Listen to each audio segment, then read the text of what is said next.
Hello all, welcome back to my channel. നമ്മുടെ ഇന്നത്തെ videos everything about hyper tension. Hyper tension അഥവാ high blood പ്രഷറിനെ പറ്റി പറയുകയാണെങ്കിൽ ഒരുപാട് കാര്യങ്ങളുണ്ട്. സോ അധികമൊന്നും ഇൻഫർമേഷൻ ഞാൻ ഷെയർ ചെയ്യാൻ പോകുന്നില്ല, അങ്ങനെയാണ് നമ്മുടെ വീഡിയോ ഒരുപാട് നീണ്ടിപ്പോവും. ഇൻസ്റ്റെഡ് ഓഫ് ദാറ്റ് നിങ്ങൾക്ക് ആവശ്യമുള്ള കുറച്ച് ഇൻഫർമേഷനാണ് ഞാൻ ഷെയർ ചെയ്യാൻ പോകുന്നത്. നിങ്ങൾ ഏത് പ്രായക്കാരാണെങ്കിലും ഈ വീഡിയോ മുഴുവനായിട്ട് കണ്ടിരുന്നാൽ നിങ്ങൾക്കത് ഒരുപാട് ഹെൽപ്ഫുൾ ആയിരിക്കും. So let's start.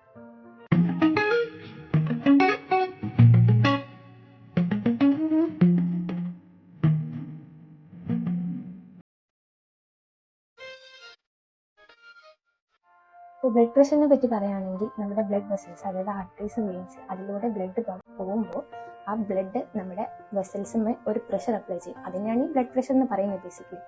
നിങ്ങൾ ഹോസ്പിറ്റലിൽ പോയിട്ടോ ക്ലിനിക്കിലോ വെച്ചിട്ട് നിങ്ങളുടെ ബ്ലഡ് പ്രഷർ ചെക്ക് ചെയ്യണം. ആൻഡ് അത് 120/80, അതായത് രണ്ട് ബ്ലഡ് പ്രഷർ നമുക്ക് കാണാം, systolic and diastolic blood pressure. ഇത് 120/80യുടെ റേഞ്ചിലാണെങ്കിൽ നമുക്ക് പറയാം നമ്മൾ നോർമോടെൻസീവ് ആയിട്ടുള്ള വ്യക്തികളാണ്, അതായത് നമ്മുടെ ബ്ലഡ് പ്രഷർ ഹെൽത്തി ആയിട്ടുള്ള റേഞ്ചിലാണെന്ന്. അപ്പം നമ്മുടെ ബ്ലഡ് പ്രഷർ കുറഞ്ഞാലും പ്രശ്നമാണ്, കൂടിയാലും പ്രശ്നമാണ്. കുറഞ്ഞു കഴിഞ്ഞാൽ നമുക്ക് പറയാം അത് ഹൈപ്പോടെൻസീവ് സ്റ്റേജ് ആണ്. അതായത് നമ്മൾ കിടന്നിട്ട് പെട്ടെന്ന് എണീറ്റ് നടക്കുമ്പോൾ ചില വ്യക്തികൾക്ക് തലചുറ്റലൊക്കെ തോന്നും. അതൊന്നാമത് അയൺ കുറവായതുകൊണ്ടാകാം, അല്ലെങ്കിൽ നമ്മുടെ ബ്ലഡ് പ്രഷർ വളരെയധികം കുറഞ്ഞിട്ടാകാം. അപ്പോൾ അത് പ്രശ്നമാണ്. അതേപോലെ തന്നെ നമ്മുടെ ബ്ലഡ് പ്രഷർ കൂടിയാലും പ്രശ്നമാണ്.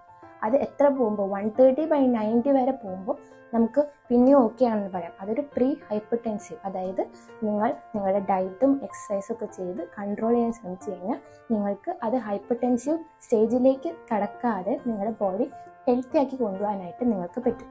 ഇനി 130/90യുടെ മുകളിലേക്ക് വാല്യൂ പോകുമ്പോൾ 140/90 or 140/100, അല്ലെങ്കിൽ ചിലർക്ക് 180/100, അങ്ങനെ അതിലും മേലെ പോകുമ്പോഴാണ് നമുക്ക് പറയാൻ പറ്റുക നമ്മുടെ ബ്ലഡ് പ്രഷർ നോർമൽ അല്ല, അബ്നോർമൽ ആണ്, വളരെയധികം കൂടുതലാണ്. ആൻഡ് ബ്ലഡ് പ്രഷർ കൂടുന്ന അവസ്ഥയിലാണ് നമ്മൾ പറയുന്നത് ഹൈപ്പർ ടെൻഷൻ. നമ്മുടെ ബോഡിക്ക് അത് വളരെ അൺഹെൽത്തി ആയിട്ടുള്ള ഒരു കാര്യമാണ്. കാരണം നമ്മൾ പോലും അറിയാതെ നമ്മുടെ ബോഡിയുടെ ഉള്ളിൽ അത് കാരണം വളരെയധികം മോശമായിട്ടുള്ള എഫക്ട്സ് കാണിക്കാൻ തുടങ്ങും. അതുകൊണ്ട് തന്നെ നിങ്ങൾ കൊല്ലത്തിൽ ഒരിക്കലെങ്കിലും നിങ്ങളുടെ ബ്ലഡ് പ്രഷർ ചെക്ക് ചെയ്തിരിക്കണം. അത് ഏത് പ്രായക്കാരാണെങ്കിലും, പ്രത്യേകിച്ച് കുട്ടികളാണെങ്കിൽ. കാരണം കുട്ടികൾക്ക് ബ്ലഡ് പ്രഷർ കൂടിയാൽ അത് മനസ്സിലാക്കാനായിട്ട് കുറച്ച് സമയം എടുക്കും. ഹൈപ്പർ ടെൻഷനെ നമുക്ക് രണ്ട് രീതിയിൽ തിരിക്കാൻ പറ്റും. ഒന്ന് എസെൻഷ്യലും, മറ്റേത് സെക്കൻഡറി. എസെൻഷ്യൽ എന്ന് പറഞ്ഞു കഴിഞ്ഞാൽ നമുക്ക് അതിന്റെ കാരണം എന്താണെന്ന് അറിയില്ല. സെക്കൻഡറി എന്ന് പറഞ്ഞു കഴിഞ്ഞാൽ അതിന് എന്തെങ്കിലും ഒരു കാരണമാവും നമ്മുടെ ബി പി കൂടുന്നത്. അതായത് നമുക്ക് എന്തെങ്കിലും കാർഡിയാക്ക്, ഹാർട്ടിന് എന്തെങ്കിലും പ്രശ്നം, അല്ലെങ്കിൽ കിഡ്നിക്ക് എന്തെങ്കിലും പ്രശ്നം, ലിവറിന് എന്തെങ്കിലും പ്രശ്നം, അത് കാരണം നമ്മുടെ ബി പി കൂടും. ഇനി ഹൈപ്പർ ടെൻഷൻ ഉണ്ടാവുന്ന പല കാരണങ്ങളുണ്ട്. അതിൽ നമുക്ക് ചേഞ്ച് ചെയ്യാൻ പറ്റുന്ന കാര്യങ്ങളുണ്ട്, ചേഞ്ച് ചെയ്യാൻ പറ്റാത്ത കാര്യങ്ങളുണ്ട്. ഇനി ചേഞ്ച് ചെയ്യാൻ പറ്റാത്ത കാര്യങ്ങൾ എന്ന് പറഞ്ഞു കഴിഞ്ഞാൽ നമ്മുടെ പ്രായം, പിന്നെ ജനറ്റിക് ആയിട്ടുള്ള കാര്യങ്ങൾ, അങ്ങനെയൊക്കെയാണ്. അപ്പോൾ അവരെ പറ്റി അധികം ബോധർ ചെയ്തിട്ട് കാര്യമില്ല, നമുക്കൊന്നും ചെയ്യാൻ പറ്റില്ല. പ്രായം കൂടുന്തോറും ബ്ലഡ് പ്രഷർ കൂടി വരാനുള്ള സാധ്യതയുണ്ട്. ഇനിയുള്ളതാണ് മോഡിഫയബിൾ ഫാക്ടേഴ്സ്, അതായത് നമ്മുടെ കയ്യിൽ ഒതുങ്ങുന്ന കാര്യങ്ങൾ. കൂടുതലായും നമ്മുടെ ഡയറ്റ്, എക്സസൈസ് ചെയ്യുന്നത്, പിന്നെ അങ്ങനത്തെ ഒരുപാട് കാര്യങ്ങൾ. ഇവരെ കോൺസെൻട്രേറ്റ് ചെയ്ത് ഇവരെ മാറ്റിയെടുക്കാൻ ശ്രമിച്ചു കഴിഞ്ഞാൽ നമുക്ക് നമ്മുടെ ബ്ലഡ് പ്രഷർ നോർമലാക്കി വെക്കാം, നമുക്ക് ഹെൽത്തി ആയിരിക്കും.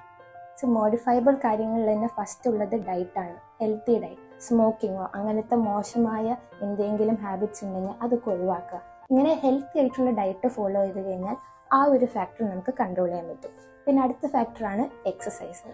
നമുക്കൊരു ബേസ് ലെവൽ അല്ലെങ്കിൽ ഒരു മോഡറേറ്റ് ലെവലിൽ നമ്മൾ എല്ലാ ദിവസവും എക്സസൈസ് ചെയ്ത് കഴിഞ്ഞാൽ മതിയാകും. വളരെ ഹാർഷായിട്ട് കാർഡിയോ ട്രെയിനിങ്, ജിമ്മിലൊന്നും പോയി ട്രെയിൻ ചെയ്യേണ്ട ആവശ്യമില്ല. ചെറിയ രീതിയിൽ ട്രെയിൻ ചെയ്താൽ തന്നെ നമുക്ക് നമ്മുടെ ബ്ലഡ് പ്രഷർ നോർമലായി മെയിൻറ്റെയിൻ ചെയ്ത് കൊണ്ടുപോകാൻ പറ്റും.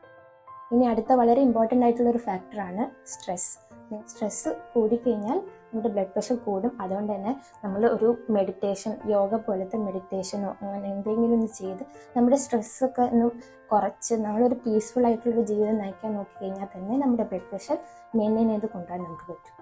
ഇനി ഈ വീഡിയോ നിങ്ങൾ കണ്ടിരിക്കുക എന്നുള്ളത് വളരെയധികം ഇമ്പോർട്ടൻ്റ് ആണ്. കാരണം സ്റ്റഡീസ് അനുസരിച്ച് ഈ പോപ്പുലേഷൻ, നമ്മുടെ ജനങ്ങളുടെ ഇടയിൽ ഹൈപ്പർ ടെൻഷൻ ഉള്ള വ്യക്തികളിൽ പകുതി പേർക്ക് അറിയുള്ളൂ അവർക്ക് ഹൈപ്പർ ടെൻഷൻ ഉണ്ടെന്നുള്ളത്. ആൻഡ് ഈ അറിയുന്ന പകുതി പേരെ അത് ഡോക്ടറിൻ്റെ അടുത്ത് പോയി കാണിക്കാൻ നിൽക്കുള്ളൂ. ആൻഡ് ഡോക്ടറിൻ്റെ അടുത്ത് പോയി കാണിച്ച പകുതി പേരെ അത് ട്രീറ്റ്മെൻറ്റ് എടുത്ത് ശരിയാക്കാൻ നോക്കുള്ളൂ. പക്ഷേ ഈ ഹൈപ്പർ ടെൻഷൻ എന്ന് പറയുന്നത് വളരെ ഇമ്പോർട്ടൻ്റ് ആയിട്ടുള്ളൊരു കണ്ടീഷനാണ് നമ്മുടെ ബോഡി. അത് കൂടിക്കഴിഞ്ഞാൽ നമ്മൾ എന്തായാലും അതിനെ മെയിൻറ്റെയിൻ ചെയ്ത് താഴ്ത്താൻ നോക്കണം. നിങ്ങൾക്ക് ബി പി കൂടി എന്നുള്ളത് നിങ്ങൾ കണ്ടുപിടിച്ച് കഴിഞ്ഞാൽ നിങ്ങൾക്ക് എന്തൊക്കെ ചെയ്തിട്ട് അത് താഴ്ത്താം എന്നുള്ളത് ഞാൻ പറയാം. മെയിനായിട്ട് രണ്ട് രീതിയിൽ നമുക്ക് ചെയ്യാം. ഒന്ന്, നമ്മൾ അല്ലെങ്കിൽ നമുക്ക് സ്വന്തമായിട്ട് ചെയ്യാവുന്ന കാര്യങ്ങളാണ്. രണ്ടാമത് ഡോക്ടേഴ്സിന് ചെയ്യാവുന്ന കാര്യങ്ങളാണ്.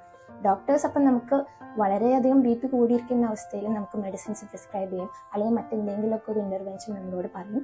അത് നമ്മൾ നല്ല രീതിയിൽ ഫോളോ ചെയ്യണം. അതുകൂടാതെ നമുക്ക് ചെയ്യാവുന്ന ഒരു കാര്യങ്ങളുണ്ട്, അതിനെപ്പറ്റി ഞാൻ സംസാരിക്കും. അപ്പോൾ അതിൽ ഫസ്റ്റ് വരുന്നതാണ് നമ്മുടെ ഡയറ്റ്.